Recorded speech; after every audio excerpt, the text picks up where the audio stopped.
महादेव दोस्तों, आज की इस वीडियो में हम पंडित प्रदीप मिश्रा जी के द्वारा बताए गए इस उपाय के बारे में जानेंगे, उनकी ही अपनी आवाज में। 3 जगह पर अगर कोई बीमारी ऐसी हो गई कि वो समाप्त नहीं हो रही, बड़ी बड़ी तकलीफ।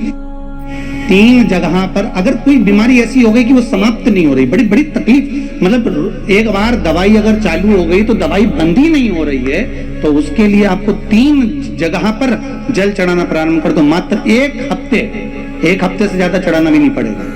जैसे एक हफ्ते आप टेबलेट लेते हो, गोली लेते हो, एक हफ्ते चढ़ाना प्रारंभ कर दो। सबसे पहले बेलपत्री के पेड़ के नीचे क्या करना है, जल का पात्र लेना है, उसमें 2 दाने चावल के डालना,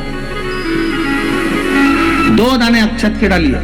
पहले बेलपत्री के पेड़ के नीचे जाओ, वहां जल चढ़ाओ, फिर जाइए पीपल के वृक्ष के नीचे, वहां जल चढ़ाइए।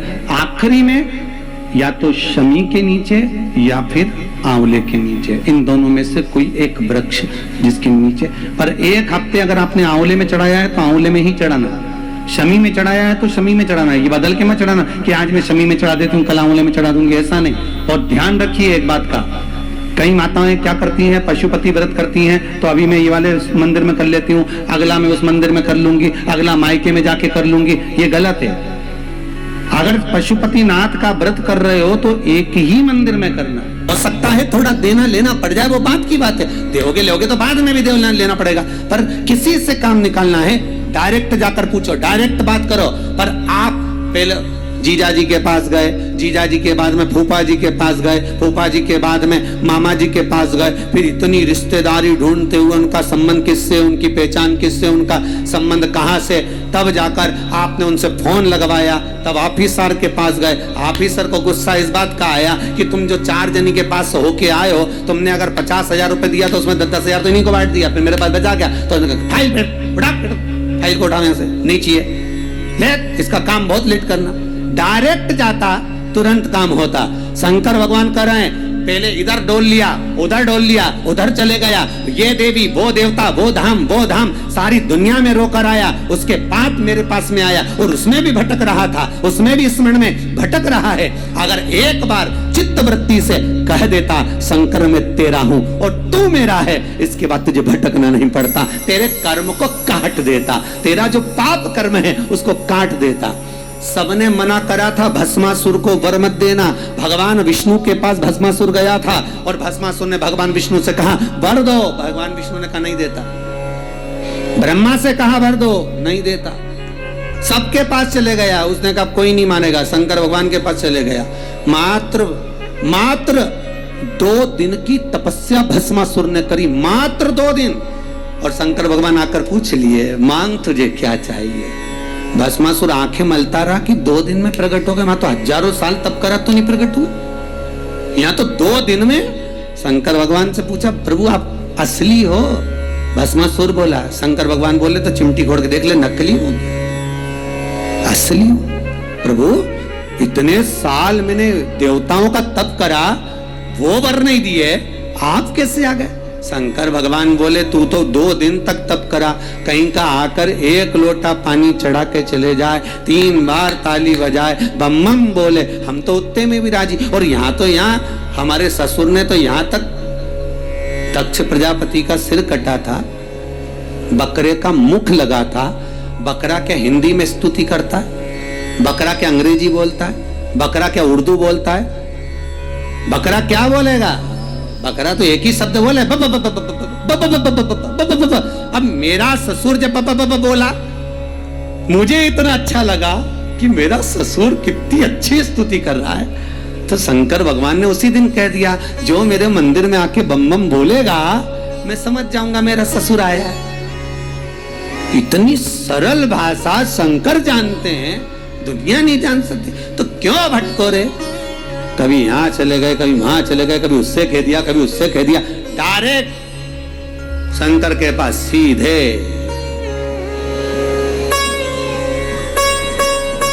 सीधे बोले, फिर लोग भले कहें क्या तू मिला जो तू फूलों नि समा, क्या मिल गया ऐसा जो तू फूलों नि समा रहा।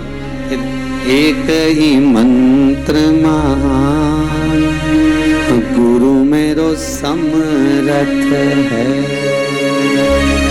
समरथ है, गुरु अमृत है। मेरो एक ही मंत्र महान कि शिव मेरो समरथ।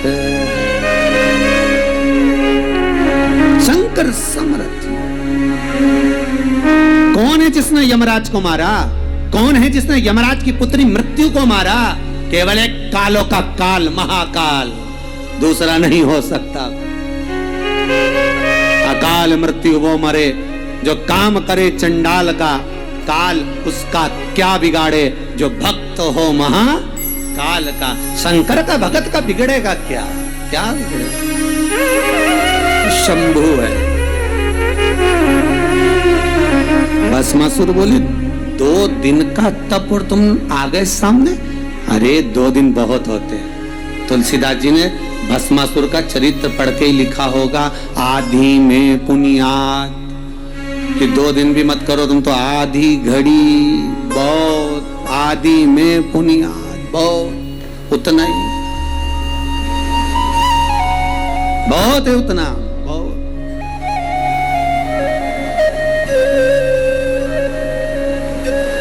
ज्यादा नहीं महाराज। रावण को बाबा तूने लंका दिया,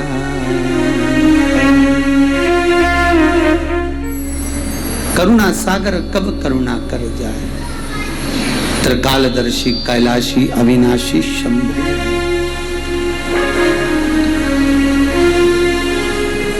महाराज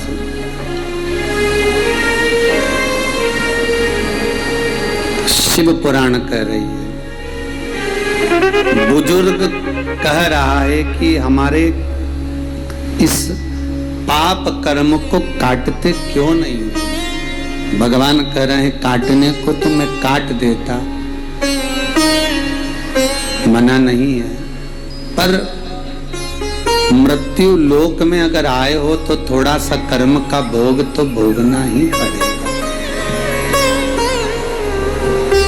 संपूर्ण जीवन सुखमय हो, खूब डनलफ के गद्दा हो, चकाचक भोजन हो, रोज 56 भोग खाओ, खूब अच्छे से रहो, तो भी दुख तो जीवन में थोड़ा ना थोड़ा तो घेरेगा ही, थोड़ा ना। पहला मंद प्रारब्ध, दूसरा तीव्र प्रारब्ध और तीसरा तीव्रतम प्रारब्ध। दूसरे नंबर का हमारा कर्म, अगर हमने बहुत बेकार कर्म है, हमारे बहुत तकलीफ है, बहुत कष्ट है, बहुत दुख है, शिव महापुराण की कथा कहती है कि सदगुरु की शरण चले जाओ। संत महात्मा जोगी सन्यासी तपस्वी साधक उपासक कोई सदगुरु के पास जाकर निवेदन करो तो कुछ हमारे पूर्व का करा हुआ पाप कटना प्रारंभ हो जाएगा। हमारा पुराना पाप धीरे धीरे कटेगा। सत्कर्म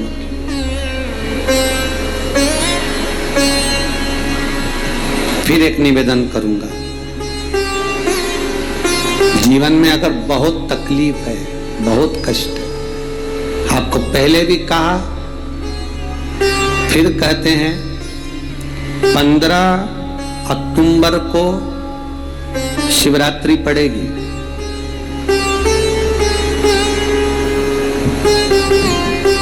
जो माघ महीने में शिवरात्रि पड़ती है उससे भी प्रबल शिवरात्रि 15 अक्टूबर को पड़ेगी। ये शिवरात्रि अधिक मास के महीने की शिवरात्रि है, अश्विन की। 19 वर्ष के 2 बार गैप करने के बाद ये अश्विन का जो अधिक मास आता है, इसके बाद 183 वर्ष के बाद आएगा और 183 वर्ष के बाद फिर इसमें की शिवरात्रि प्राप्त होगी। और 183 वर्ष किसने देखे? कौन ने देखे? और निवेदन करूंगा, अगर जिंदगी में थोड़ी सी तकलीफ है, दुख है, कष्ट है, परेशानी है, तो उस शिवरात्रि को हाथ से मत जाने दो। 15 अक्टूबर वाली शिवरात्रि को आपको पहले भी कहा कि क्या क्या वस्तु भगवान शंकर को हम रात्रि के समय पर चढ़ा दें, जिससे हमारा रोग समाप्त हो जाए, हमारी बीमारी समाप्त हो जाए, हमारे जीवन में सुख, समृद्धि, लक्ष्मी आ जाए। वो समर्पण का भाव हो। और शिवरात्रि आने में देरी है, 15 अक्टूबर में भी अभी देरी है, और आपके जीवन में बहुत कष्ट है, बहुत कष्ट। महाराज 5 कमलगट्टे, 5 बेलपत्र तांबे के लोटे में जल भरकर रख लीजिए। सीधे हाथ पर उस कलश को रखो जिसमें 5 कमलगट्टे और 5 बेलपत्र रखिए। श्री शिवाय नमस्तुभ्यम, शिव महापुराण का मूल मंत्र, जैसे भागवत का मूल मंत्र है ओम नमो भगवते वासुदेवाय। शिव महापुराण का मूल मंत्र है श्री शिवाय नमस्तुभ्यम। इस मंत्र का 5 बार स्मरण कर कर आपको जो तकलीफ है उसको हृदय चित्त से धरकर मस्तक से कलश को लगाकर किसी एकांतेश्वर महादेव पर, एकांतेश्वर महादेव मतलब अपने गांव से, नगर से, शहर से जो बाहर खेड़े में हो, बिल्कुल बाहर,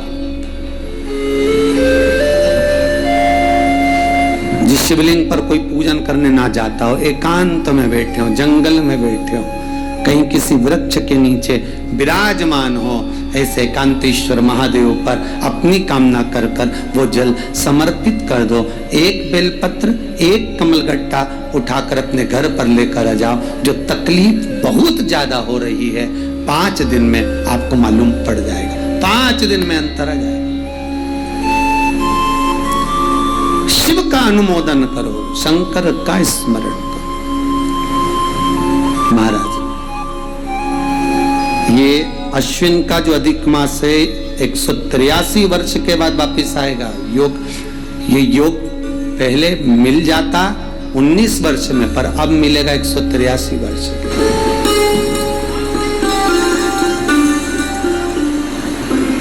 एक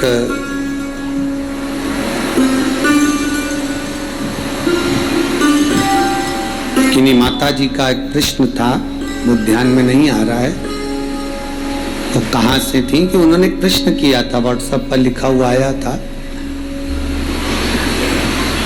कि उनके घर में कोई बहुत ज्यादा बीमार पड़ा हुआ है और बहुत बुजुर्ग है, लगभग 90-95 साल की हैं और शरीर गल गया, शरीर में अब कीड़े पड़ रहे हैं।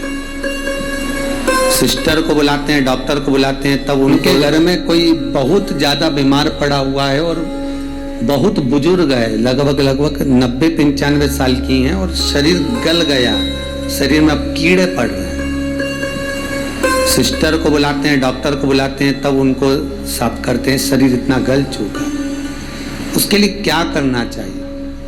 एक निवेदन करूंगा, एक भगोनी में गेहूं रख लीजिए, एक पात्र में गेहूं, जो बहुत बुजुर्ग हो चुकी हैं, कीड़े पड़ रहे हैं शरीर में, आपने एकादशी दे दी, गीता जी करवा दी, पाठ करवा दिया, गौदान करवा दिया, मोक्ष करवा दिया, सब कुछ करवा दिया, तो भी मुक्ति नहीं मिल रही है, तो पात्र में गेहूं रखकर उन माता जी की सीधे हाथ की 3 उंगलियां उस गेहूं में डालकर उनका नाम और गोत्र बोलकर वो गेहूं गाय को खिला दीजिए। पात्र किसी गरीबड़े को, भिक्षुक को दे दीजिए। महाराज 3 या 4 दिन में मोक्ष प्राप्त हो जाता है।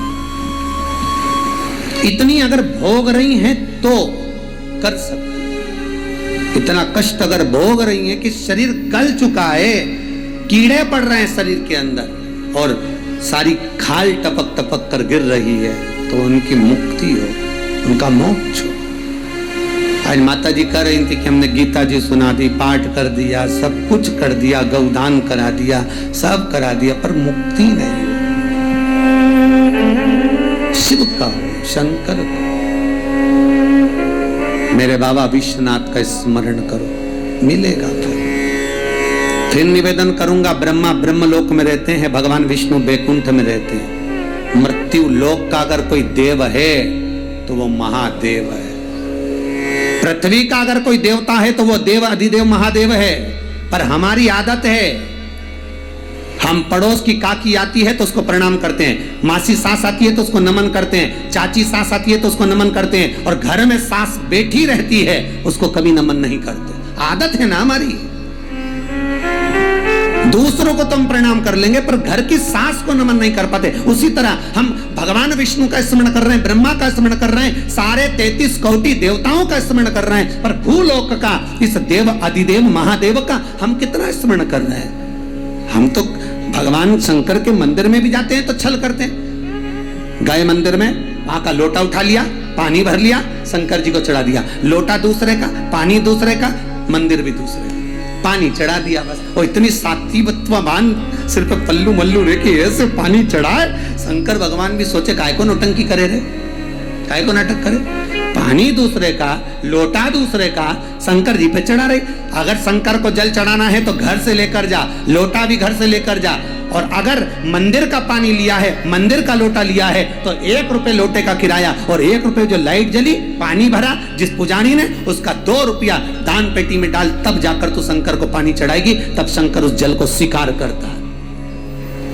किसी की लगी लगाई थाली मिल जाए पूजन की और तुम सिर पे पल्लू लेके कुंकू चावल रोली बोली सब चढ़ा दो, और बेचारी वो बाद में आए तो देखे तो यहाँ सब साफ, तो क्या भगवान स्वीकार करेगा? भगवान ऐसा स्वीकार नहीं करे। फिर निवेदन है, बरसाती मेंढक मत बनो रे, अच्छे से सेवा करो, थोड़ी करो पर अच्छी करो। घर से पानी लेकर जा।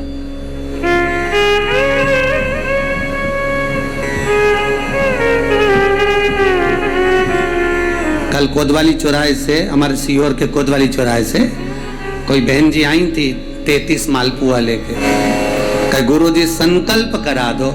हमने कहा पानी लाओ, तो क्या तुम्हारे यहाँ नहीं है? हमने कहा हमारे यहाँ तो कुआं है, लिया। चावल लाओ, तो क्या गुरुजी पूजन मंडप में होंगे ना चावल जरा सा। हमने कहा वापिस घर जाओ, निकलो।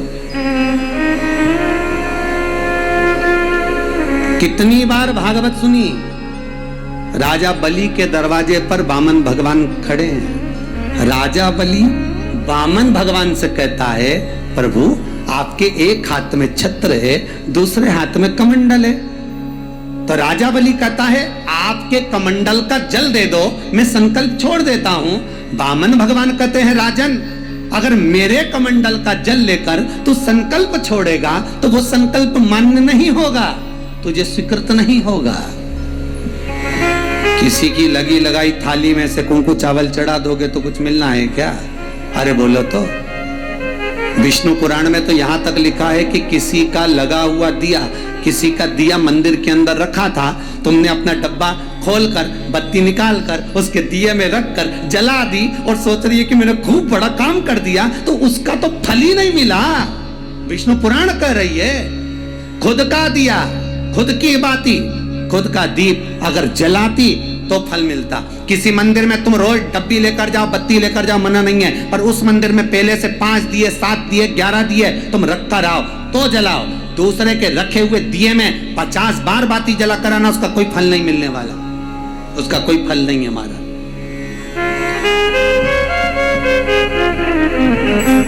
खुद का जल लेकर जाओगे, खुद का लोटा लेकर जाओगे तो फल। यहाँ तो स्वयं भागवत कह रही है, राजा बलि के सामने वामन भगवान कहते हैं राजन तेरे कमंडल को लेकर आ, उससे संकल्प छोड़, अगर मेरे जल का संकल्प छोड़ेगा तो उसका कोई फल नहीं मिलने वाला। राजा बलि अंदर गया, जाकर भी उसने कर्म बेकार कर दिया। राजा बलि ने क्या, कमंडल लाना था खुद का, उठा लाया शुक्राचार्य जी का। शुक्राचार्य जी का कमंडल उठाकर लाया, इसलिए शुक्राचार्य जी कमंडल के अंदर जाकर बैठ गए, एक आंख लगाकर देखते रहे। जल बाहर नहीं निकलने दिया शुक्राचार्य जी ने कि मेरे कमंडल का जल कैसे निकल जाए भला। फिर भी राजा नहीं माना, तब एक कुसा खींचकर उसकी टोटी में दी तो शुक्राचार्य जी की आंख फूट गई। शुक्राचार्य जी ने कहा राजा बलि तू जान नहीं पाया, मेरे कमंडल का जल लेकर गया और मेरी आंख फूटी है, मैं तुझे श्राप देता हूं कि तू सत्ता से विहीन हो जाएगा। राजा बलि की पूरी सत्ता चली गई, पूरी सत्ता मात्र कमंडल के जल के कारण चलेगी। तो आप अगर दान करने जा रहे हो, आप कन्या दान करने जा रहे हो, आप गौ दान करने जा रहे हो, आप वस्त्र दान करने जा रहे हो, आप मालपुए का दान करने जा रहे हो, आप स्वर्ण दान करने जा रहे हो, तो जल चावल आपका होना चाहिए, संकल्प आपका होना चाहिए, दूसरे का नहीं। इसलिए नैमिषारण्य में जो 108 शिव महापुराण की पोथी बिठाई, तो वहां जो संकल्प छूटा आपके घरों में छुड़वाया है, घर के अंदर। और 15 अक्टूबर को जो शिवरात्रि का उत्सव रात्रि को 9:20 से 10:20 पर इसी टीवी चैनल पर जो हम कराएंगे, उसका संकल्प आप अपने घर में बैठकर छोड़ना, यहां नहीं, अपने घर में। और अगर कोई यहां आता भी है तो साथ में पानी की बोतल लाओ, चावल लाओ, पूजा की थाली लाओ, फिर बैठो। अपना संकल्प अपना होना चाहिए, उसका फल हजारों गुना प्राप्त होता है। दूसरे का जल, दूसरे का चावल स्वीकार कर लिया, उससे फल की कामना नहीं है, तो मिलता नहीं। फिर भले 4 घंटे तक तुम ढोलक बजा बजा के गाओ, तांबा का हंडा में तातो धरा पानी, और नींद आए भोला नवा के रहूंगी, भोले को अपना बना के रहूंगी। शंकर भगवान जी बोले पूरी रात गाए तो भी नहीं आऊं मैं, तो जा गाय को है भोलेनाथ। शिव को मनाने के लिए आडंबर की जरूरत नहीं है, शंकर को मनाने के लिए बहुत साधना करने की भी जरूरत नहीं है। शंकर तो कहते हैं 3 बार ताली बजा दो, बम बम बोल दो, उतने में भी राजी हूं। पानी नी भी चढ़ाए चलेगा, ताली नी भी बजाए चलेगा, बम बम नी भी बोला चलेगा। शंकर का शिव महापुराण की कथा कहती है, इतना भी ना बने तो मेरे मंदिर के सामने से निकल कर चले जा, उतने में भी कल्याण कर दूंगा। ये भी ना बने तो मेरे मंदिर का शिखर देख ले, शिखर दर्शनम सर्व पाप नाशनम। मात्र शिखर का दर्शन कर लेने पर भी मैं तेरे पाप छिन्न कर देता हूं, समाप्त कर देता हूं, तेरी जिंदगी खुशियों से भर देता हूं। शिव करें उतने में भी संतुष्टि है।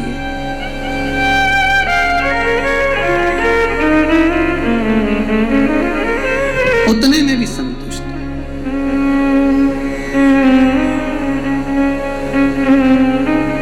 शंकर का अनुमोदन करने वाला, शिव का स्मरण करने वाला है। तो अगर मालूम पड़े प्रारब्ध के कारण, कोई कर्म के कारण हमें मिल भी रहा है, तो वो समाप्त होगा, वो मिटेगा।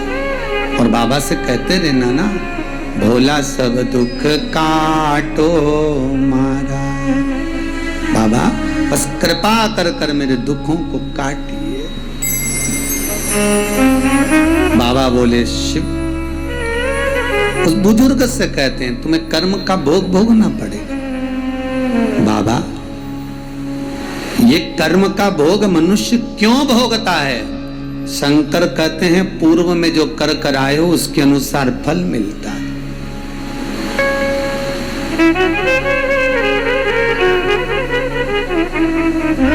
अभी 2 दिन पहले की कथा याद करो।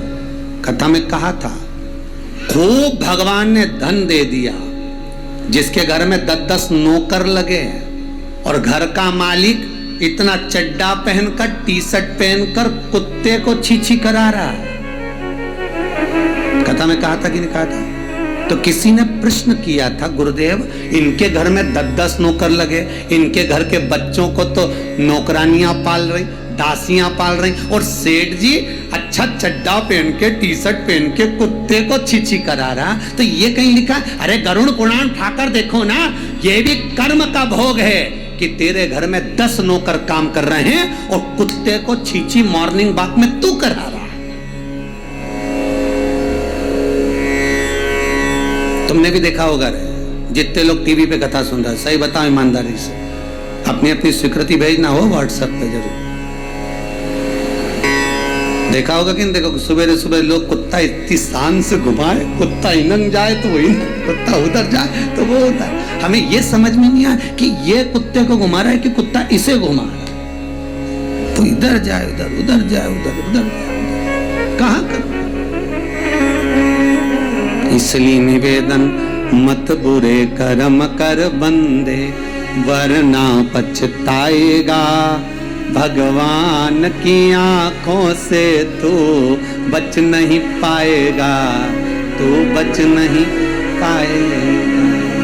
कर्म का भोग भोगना पड़सी, पड़ेगा, चाहे रो के भोगो चाहे हंस के भोगो। इसलिए निवेदन है, खूब बढ़िया चकाचक खाओ पियो मौज करो, जिंदगी अलमस्त जियो। कितनी भी जिंदगी में दुख आए रोना नहीं, सुखी रहना, मुस्कुराते रहो, क्योंकि आखिरी में जो फोटो टंगेगा वो तो मुस्कुराने वाला ही टंगेगा।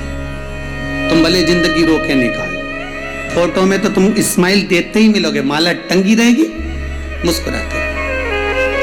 जित्तों के घर भी जाके देखोगे तो मुस्कुराता हुआ फोटो मिलना है, रोता हुआ किसी का नहीं मिलेगा, भले जिंदगी कितनी भी रोके निकाल। चित्त वृत्ति को लगाओ भजन में, कीर्तन में, स्मरण में। जितना समय गया जाने दो, जो बचा उसको शंकर में लगा दो, शिव में लगा दो। महाराज, कर्म का भोग भोगना है, गति प्रारब्ध की।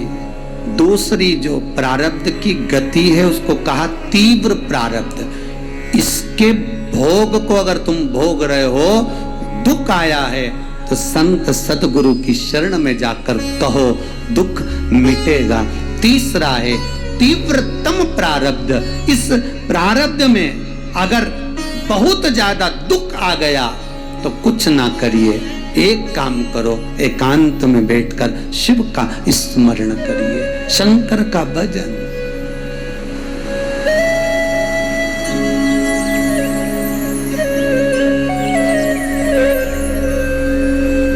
बटकेश्वर महादेव और पिपलेश्वर महादेव,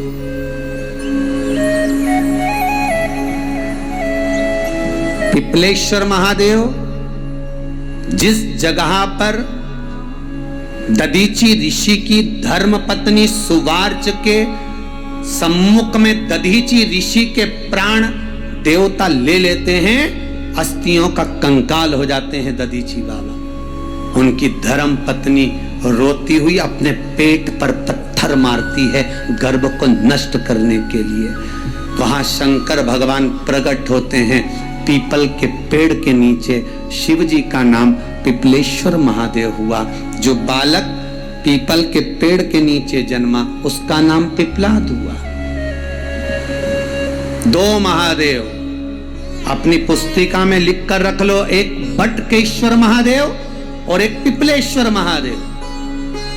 अदालत में कोई कार्रवाई चल रही है, अदालत में कोई केस चल रहा है, अदालत में कोई बात चल रही है, नहीं जीत मिल रही, नहीं विजय मिल रही, हार गए, पेशियां लगा लगा कर एक बार बड़ के पेड़ के नीचे बालू मिट्टी का शिवलिंग बनाकर उसकी पूजन करो। पूजन अर्चना कर कर दही 3 चम्मच नाम लेकर चढ़ाओ जिसके साथ केस चल रहा है, और 3 चम्मच दही चढ़ाकर उस दही को उठा लो और रुमाल पर उसके छापे लगा लो, सफेद रुमाल पर। भगवान शंकर की पूजा अर्चना कर कर जल में विसर्जन कर दो बटकेश्वर महादेव का नाम लेकर, और उस रुमाल को घड़ी बनाकर रख लो। अगली पेशी जब हो उसको साथ लेकर जाओ, केस जल्दी निपटेगा, विजय प्राप्त होगी। मात्र 3 सोमवार करिए बटकेश्वर का स्मरण। उसी तरह पिपलेश्वर महादेव, कितने भी बड़ी जिंदगी में रोग हो, चाहे कैंसर जैसा हो, लीवर हो, किडनी हो, कितना भी बड़ा रोग हो, भगवान पिपलेश्वर महादेव का स्मरण करिए। पीपल के पेड़ के नीचे शंकर भगवान के शिवलिंग का निर्माण कर कर उसकी पूजन अर्चना करिए, उस पर शहद चढ़ाइए। पीपल का वृक्ष, आंवले का वृक्ष, शमी का वृक्ष, बेलपत्र का वृक्ष, ये औषधि पूर्ण है महाराज। डॉक्टर ने कह दिया डायलिसिस कराना जरूरी है, तो एक बार इस शिव महापुराण का उपाय जरूर करना डायलिसिस कराने से पहले। 5 छोटे छोटे पीपल के पत्ते लेना, शंकर जी का शिवलिंग का निर्माण पीपल के पेड़ के नीचे करना, मट्टी का पार्थिव शिवलिंग निर्माण कर कर उसकी पूजन कर कर बेलपत्री 5 चढ़ाकर 5 पीपल के पत्ते 5 शमी के पत्ते शंकर पर चढ़ा देना। आरती पूजन करना, शमी का पत्ता बेलपत्र छोड़कर 5 पीपल के पत्ते उठा लेना। जिस व्यक्ति को डायलिसिस का बोला है उस व्यक्ति को 5 पत्ते पीस कर छान कर पिला देना। 3 दिन बाद फिर जाकर डॉक्टर को चेक करवाना, डॉक्टर डायलिसिस का मना कर देगा, लीवर किडनी अपना काम करना प्रारंभ कर देगा। पिपलेश्वर महादेव की पूजन पीपल के पत्ते की औषधि जीवन का सुख दे जाती है। कोई पिपलेश्वर महादेव सहज नहीं है महाराज। कितना विचित्र वर्णन है, प्रैक्टिकल जरूर करना। सीओर वाला महाराज कहीं झूठ तो नहीं बोल रहा, और व्हाट्सएप पे लिखकर भी भेजना करा कि नहीं करा, क्योंकि शिव महापुराण की लेखनी है। वेद व्यास जी महाराज वर्णन करे, गलत नहीं कर सकते। किसी को बहुत खून निकल रहा है, बहुत एक्सीडेंट हो गया, खून पर खून निकल रहा है, उसको अगर होश है और वो होश में है तो 5 पीपल के पत्ते किसी भी वृक्ष के तोड़कर पिपलेश्वर महादेव का नाम लगकर उसको खिला दो, चबा चबा कर, उसी समय खून निकलना बंद हो जाएगा, रक्त बंद। पिपलेश्वर महादेव का मात्र स्मरण ही सुख दे जाता है, आनंद की अनुभूति करा देता है। मात्र पिपलेश्वर महादेव।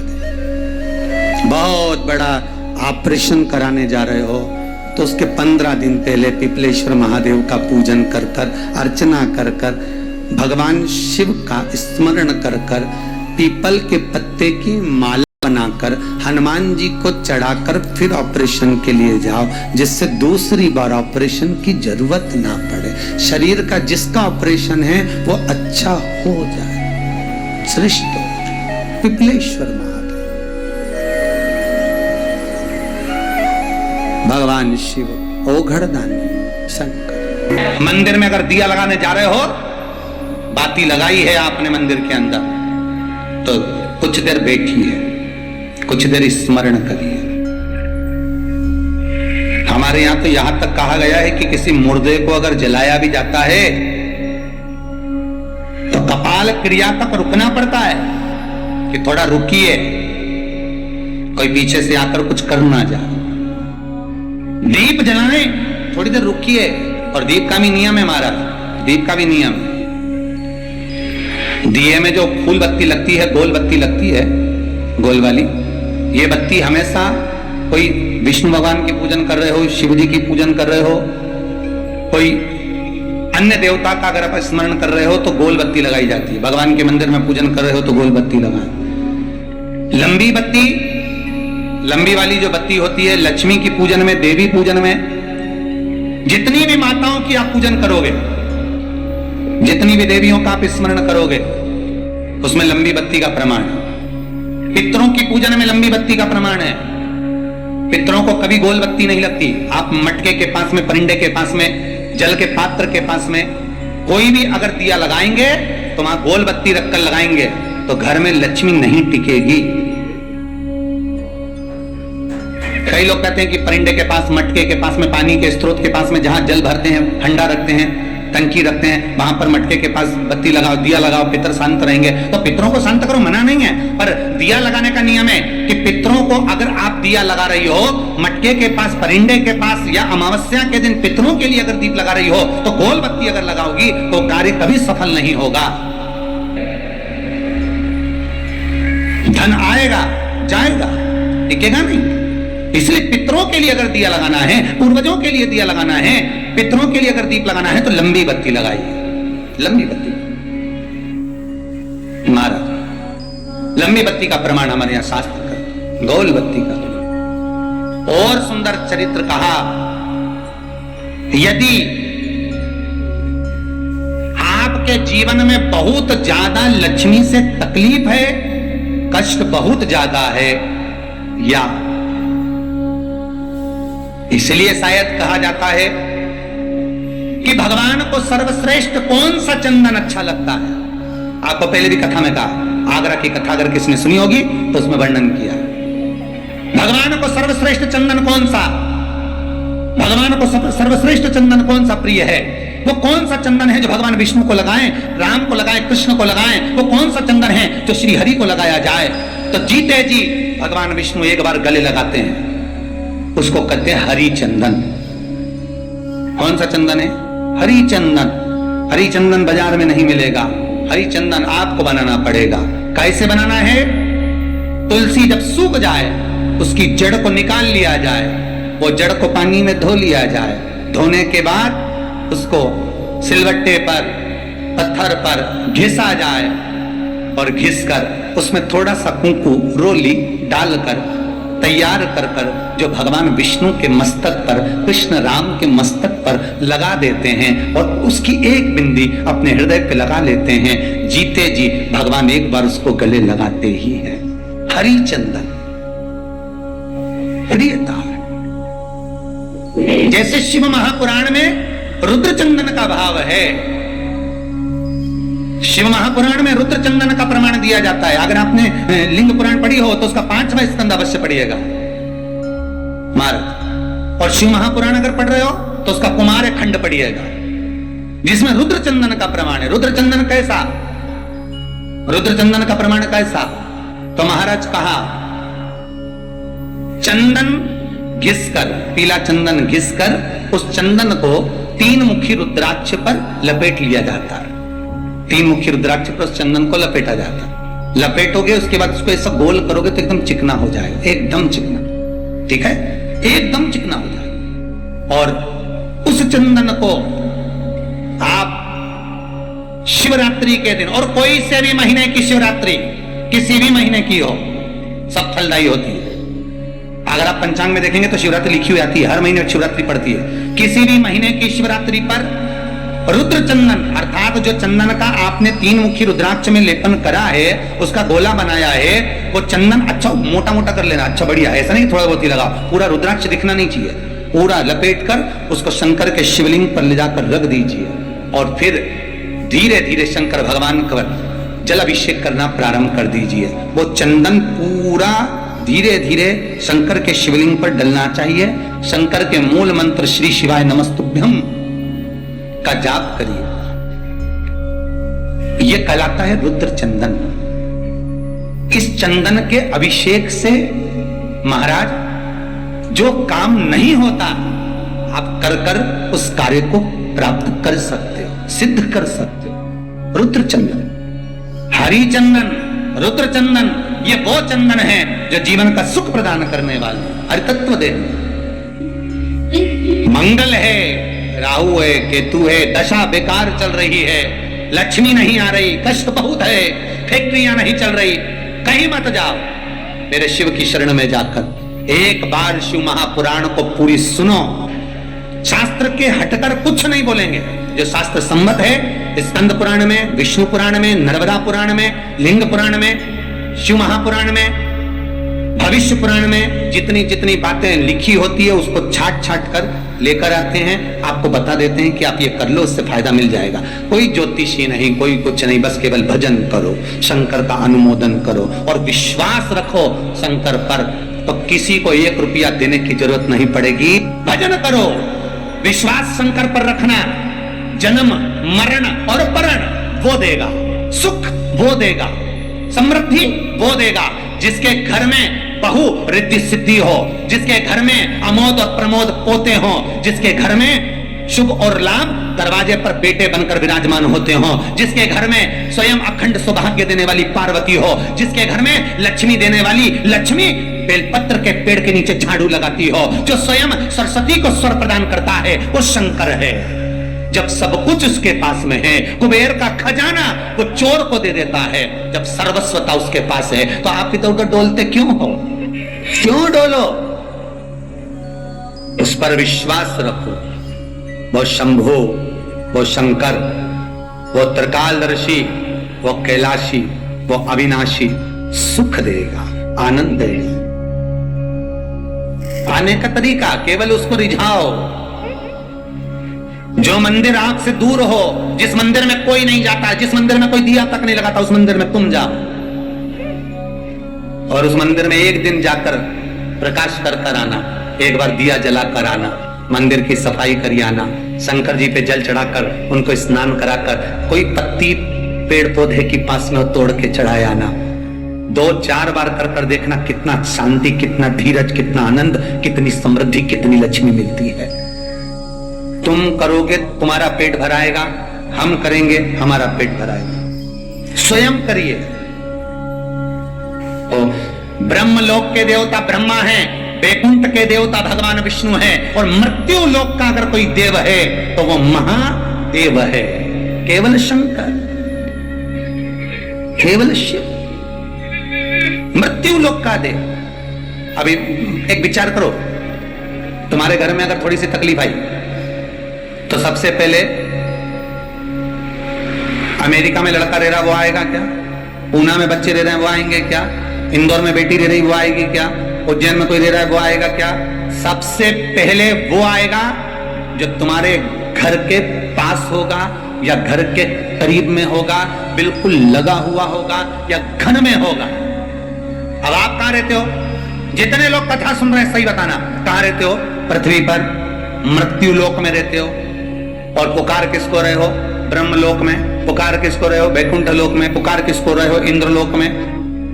और जो घर के घर में रह रहा है, जो तुम्हारे पास में रह रहा है, जो मृत्यु लोक में रह रहा है, उसको तो बुला ही नहीं रहा।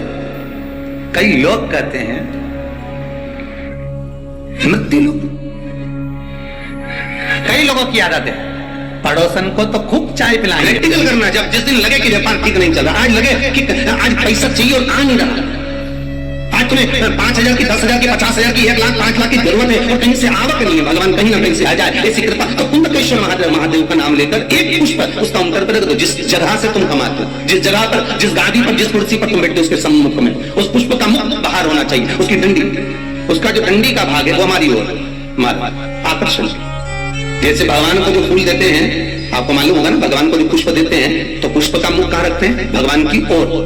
ठीक है, मतलब जैसे भगवान गोपाल जी बैठे हुए हैं तो भगवान को अगर आप पुष्प दोगे तो फूल का मुख किधर रखोगे? भगवान की ओर। डंडी का मुख किधर रखोगे? अपनी ओर। उसी तरह जब अपने कार्य की सिद्धता के लिए अपन कोई कार्य कर रहे हैं, किसी को देना है हमको, तो ये पुष्प का मुख बाहर की ओर रखना। हमको जब काउंटर पर रखे तो सम्मुख रखे कि इससे हमें कुछ प्राप्त हो। पर दुनिया के लोग उल्टा फूल चढ़ाते हैं भगवान को। तुम हमेशा देखना, शंकर जी के मंदिर में जाएंगे तो जो शिवलिंग होगा ना शंकर भगवान का, जितने पूजन करने वालों को देखोगे ना, ये शंकर जी का शिवलिंग, तो फूल कैसे चढ़ा के आएंगे? ऐसे जमा के आएंगे, डंडी भगवान की ओर कर देंगे, फूल अपनी ओर कर देंगे, और ऐसे भगवान को चढ़ाएंगे। फूल का मुंह अपनी ओर, डंडी का मुंह तुम्हारी ओर, मतलब कांटे तुम्हें चुभेंगे। हमें तो अच्छे लोगों को पुष्प चढ़ाना भी नहीं आता।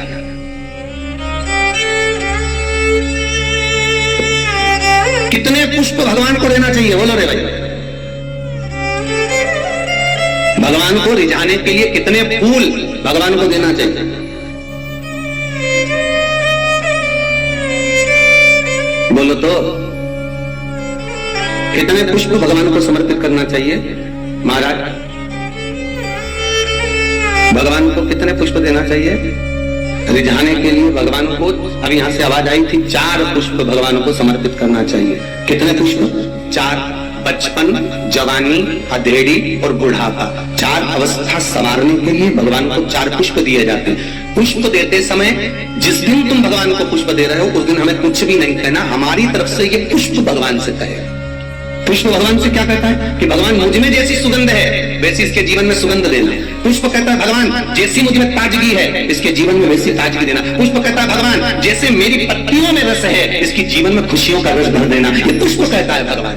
हमें नहीं कहना भगवान से, भगवान को पुष्प दे दिया तो भगवान समझ गए। और वो पहले कौन सी कंजन कहा शादी में गए थे राम, तो याद आया स्टेज पे ऐसा लड़का घुटना टेक के ऐसे तो बोलता राम ऐसे दे रहा है।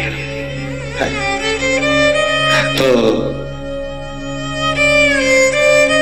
हमने पूछ लिया भैया ये हमारे यहाँ तो ब्याह में जब भावर होती है उसके पहले जयमाला कराते हैं, माला पिना देते हैं, तो ये फूल मूल का चक्कर तो हमको समझ में नहीं आया। तो हमने पूछा ये फूल काय को दिया है?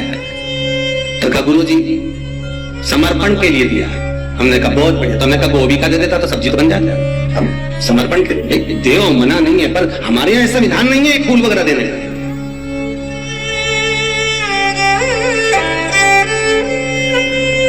आप भले दुनिया के दिखावे के चक्कर में कुछ भी करो वो अलग बात है, पर हमारे शास्त्रों में ऐसा कोई प्रमाण नहीं कि पुष्प आप किसी संसारिक मनुष्य को दे। पुष्प अगर दिल से कुछ देना है तो वो भगवान को दो, भगवान को समर्पित करो।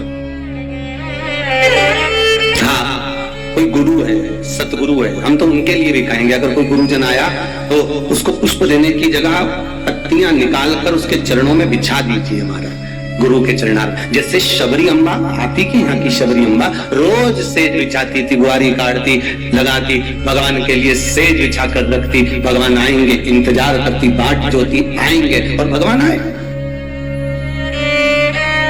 भगवान प्राप्त हुए।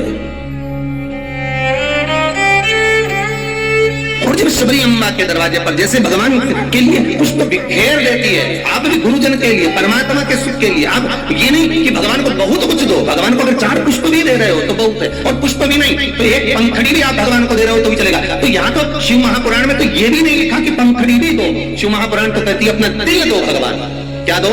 अपना मन, अपना हृदय भगवान को दे दो। भगवान को संपदा नहीं, धन नहीं, दौलत नहीं, सत्ता नहीं, तुम्हारा वैभव नहीं, कुछ भी नहीं चाहिए। जो तुम पैसा चढ़ा रहे हो वो भी भगवान को नहीं चाहिए, जो तुम वस्त्र चढ़ा रहे हो वो भी भगवान को नहीं चाहिए, जो तुम आभूषण चढ़ा रहे हो वो भी भगवान को नहीं। भगवान तो करें हृदय दे मुझको, निर्मल मन सो मोहि भावा, आपका चित्त मुझे दे, और वो भी अच्छा देना। देखो हृदय भी देना तो अच्छा देना है, और भगवान को वो दो जो भगवान के पास में नहीं है। हम भगवान को वो देते हैं जो भगवान के पास में, ले आओ जरा वो फूल ले जाओ, भगवान को गेंदा का फूल चढ़ा दो, माला चढ़ा दो, ये चढ़ा दो। तो भगवान को, भगवान से भी तो पूछो तुम्हें अच्छा क्या लगता है, बताओ हम तुमको तुम्हारे लिए वो लेकर आएंगे। कभी भगवान से कहो जाके, अरे भाई तुम्हारे पास में अगर लाल कलर की साड़ी है और कोई तुम्हें लाल कलर की साड़ी दे दे तो तुम तैयार करोगी क्या? अरे बोलो तो, तुम्हारे पास तो पहले से अलमारी में 25-30 साड़ियां लाल कलर की रखी है, कोई पीली दे दे तो तुम तैयार नहीं करोगे। हाँ, ऐसा कोई कलर हो जो कलर तुम्हारे पास में नहीं है और किसी ने दिया तो तुमने उसमें तुरंत फाल पीको सब लपा लुगो गया, तैयारी करके वो तुरंत रख दिया। बोले रखोगे कि रखोगे? और मालूम पड़े किसी ने लाल साड़ी दे दी, पीली दे दी, नीली दे दी, जो तुम्हारे पास में पहले से थी, और अच्छी साड़ी थी तो तुमने बहू को दे दी। बोलो दी क्यों दी? तुम्हारे तो काम आ नहीं रही तो तुमने बहू को दे दी, और अच्छी थी तो बेटी को दे दी। थोड़ी भी साड़ी अगर गड़बड़ थी तो भागवत जी पर चढ़ा देना, ठीक है, तो भागवत पे चढ़ा होता है।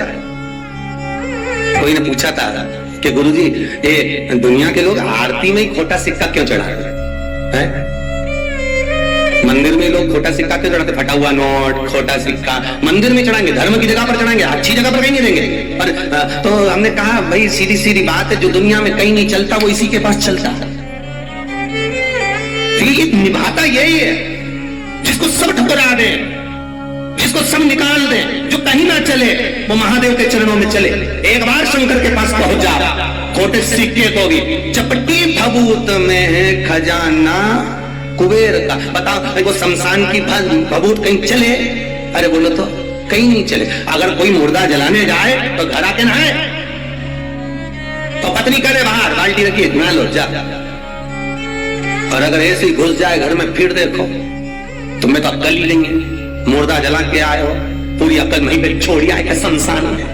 बाहर जाओ ना, कपड़े भी वहीं छोड़ दो, वहीं गीले करो, जिस गाड़ी पर आए गाड़ी में भी पानी डलवा, चप्पल भी गीली करो, मोबाइल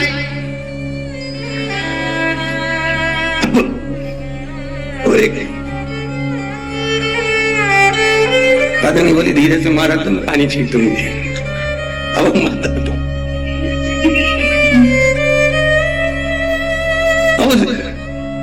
विचार करना, वो शमशान की रात कहीं नहीं चले पर एक ही को चले, किसको? महादेव। वो उसके पास ऐसी चले कि वही भस्मी करोड़ों की हो जाती है। दक्षिण मुखी शंख होता है, गणेश शंख होता है, लक्ष्मी शंख होता है, नारायण शंख होता है, महाराज कुबेर शंख होता है, उत्तरवर्ती शंख होता है, भूमि शंख होता है और राक्षस शंख होता है। एक शंख हमारे घर में ऐसा राक्षस शंख, कहीं हम गए बाजार में और हम खरीद कर लिया, तो राक्षस जो शंख होता है जब तक वो घर के अंदर रहता है तब तक घर में अशांति बन ही रहती है। चाहे सास हो, ननंद हो, देवरानी हो, जेठानी हो, भाई भाई हो, कुटुंब कबीला हो। और कई लोग कहते हैं हमारे पत्नी का स्वभाव तीव्र है, कोई कहता माँ का स्वभाव तीव्र है, कोई कहता जेठानी का स्वभाव तीव्र है, कोई कहता पति का स्वभाव तीव्र। अर्थात याद करना मतलब तुम्हारे घर में कोई शंख ऐसा रखा हुआ है तो उसका राक्षस वृत्ति शंख रखा हुआ है, जिसके कारण बस वो राक्षस प्रवृत्ति देगा ही। महाराज उसी तरह एक गणेश शंख होता है। किसी शंख वाले की दुकान पर जाओगे, पूजन वाले की दुकान पर जाओगे तो मिलेगा गणेश शंख होता है, उसको कहना मैं गणेश शंख। तो गणेश शंख जो मिलेगा उस शंख की आकृति होती है सूंड जैसा मुड़ा हुआ था। तो उस गणेश शंख में पानी डालकर महाराज उसमें एक कमल गट्टा का किराने की दुकान पर मिलता है काले कलर का, वो कमल गट्टा उसमें पटक दिया जाता है शुक्रवार के दिन। शुक्रवार, शनिवार और रविवार 3 दिन तक उसमें पानी भरा रहने दे। सोमवार के दिन जिसकी वाणी नहीं है महाराज, जो कि हकला रहा हो, तोतरा बोल रहा हो या बिल्कुल नहीं बोलता हो, वाणी खुली नहीं रही हो महाराज, तो कुंदकेश्वर महादेव का नाम लेकर सुबह सुबह वो सोमवार के दिन उसको कुछ भी बिना खाए पिए उस पानी का आचमन कराइए, उसकी वाणी आना प्रारंभ होगी। और 5 या 7 बार कुंदकेश्वर महादेव का नाम उससे बुलवाई महाराज, वाणी भी क्लियर होगी, हकलाना बंद होगा और उसकी आवाज बाबा की कृपा से, कुंदकेश्वर की कृपा से पुनः आएगी। कुंदकेश्वर स्मरण, कुंदकेश्वर भगवान का जो नाम जाप है वो सुख प्रदान करता है। हम तो कई व्यापारियों से कहते हैं कि अगर तुम्हें ऐसा लग रहा है कि आज दिन भर से दुकान नहीं चली, व्यापार ठीक नहीं चला, आज इनकम नहीं हुई, आज अच्छा व्यापार नहीं चल रहा है और आपको ऐसा लग रहा है तो रोज रोज ना करिएगा, पर जिस दिन तुम्हें लगे कि आज बिल्कुल व्यापार ठप पड़ा हुआ है, उस दिन कुंदकेश्वर महादेव का नाम लेकर एक सफेद फूल काउंटर पर रख दीजिए, शाम तक देख लेना, अपने आप अंतर मालूम पड़ जाएगा। और ये तुम चाहो तो कल से करके देख लेना। इसलिए प्रैक्टिकल जरूर करना, प्रैक्टिकल का जमाना करना चाहिए। एक महाराज जी प्रवचन में कह रहे थे शराब नहीं पीना चाहिए, शराब पीने वाला व्यक्ति, मदिरा पीने वाला व्यक्ति गटर में पड़ा होता है, नाली में पड़ा होता है, मत पियो, ये गंदा नाली का पानी है। उसी में महाराज का पहचान वाला बैठा था, उठ के खड़ा हो गया, ओ महाराज तो इतनी बड़ी बड़ी बात कह रहा, तेरा सगा भाई पी के तो नाली में पड़ा, तो हमको ज्ञान दे रहा, तेरे भाई को क्यों नहीं देता? महाराज जी बोले देखो भैया, मैं भी प्रवचन कर रहा हूं, मेरा भाई भी प्रवचन कर रहा है। स्कंद पुराण कहती है जिस व्यक्ति पर कर्जा बहुत ज्यादा मात्रा में हो जाता है और कर्जा चूकता नहीं है, आप बहुत प्रयास कर लिए, करोड़ों रुपए का कर्जा हो गया, यहां से लिया वहां दिया, वहां से उठाया वहां दिया, वहां से उठाया वहां दिया, तो निवेदन है कभी मौका लगे कर्जा मुक्ति के लिए सारे वृक्षों में अगर कोई श्रेष्ठ वृक्ष माना गया है तो वो बट का वृक्ष माना गया महाराज। इसलिए प्रशासनिक कार्य के लिए, मानसिक टेंशन में, परेशानियों में बटकेश्वर महादेव का स्मरण किया जाए। और यदि निवेदन करूंगा बहुत ज्यादा, यदि आपको कर्जा हो गया है, बहुत ज्यादा कर्जा हो गया और वो कर्जा चूक ही नहीं रहा, तो थोड़े दिन बड़ के पेड़ के नीचे आप बटकेश्वर महादेव के लिए 1 लोटा पानी, उसमें थोड़ा सा पिसा हुआ चावल पीस के गला लेना चावल को और पीस लेना, पीस के उस पानी में मिला लेना और मिलाकर उसमें थोड़ी सी हल्दी पिसी हुई डालकर बटकेश्वर महादेव के नाम से बड़ के पेड़ के नीचे अपनी कामना कर जो कर्जा हुआ है उस कर्जे का भान देते हुए, स्मरण देते हुए छोड़ दीजिए। महाराज 2 या 3 सोमवार एक ही जगह पर करना, 3 सोमवार बाद वहीं से बड़ के पेड़ की थोड़ी सी जड़ उठा लाना और उस जड़ को एक कोई धागे में बांधकर या तो अपनी गले में डाल लो या अपनी जेब में पटक लो, उसको थोड़े दिन पटक कर रखना, लगभग 2 से 3 महीना पटक कर रखो। वो जड़ जैसे बड़ का पेड़ विस्तार होता है, पानी गिरे ना गिरे, जल वृष्टि हो ना हो, गर्मी पड़े ना पड़े, उसको कोई फर्क नहीं पड़ता, बड़ का वृक्ष आप रूप फैलता जाता, उसकी जड़ें अपने आप प्रबल होती है। वीडियो अच्छा लगे तो वीडियो को लाइक जरूर करें और हमारे चैनल को सब्सक्राइब करना ना भूलें।